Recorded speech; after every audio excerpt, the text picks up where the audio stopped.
ஜியாரத் செய்யுங்கள், கபர்களை சந்தித்து மரணத்தின் நினைவை ஏற்படுத்துங்கள்.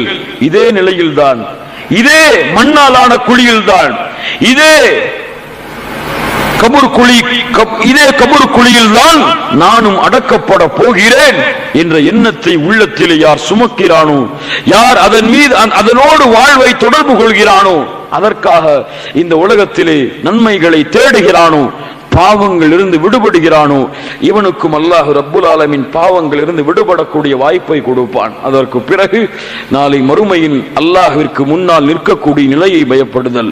வத்தகு யௌமன் துர்ஜஊன ஃபீஹி இலல்லாஹ், அல்லாஹ் சொல்லுகிறான், வத்தகு யௌமன் துர்ஜஊன ஃபீஹி இலல்லாஹ், அல்லாஹ்வை பயந்து கொள்ளுங்கள், நாளை மறுமையிலே அல்லாஹ்விற்கு முன்னால் நிற்கக்கூடிய அந்த நிலைமையை அஞ்சிக் கொள்ளுங்கள், பயந்து கொள்ளுங்கள். அல்லாஹ் எச்சரிக்கை செய்கிறார். வஅம்மா மன் காஃப மகாம ரப்பிஹி வனஹா அன்-நஃப்ஸ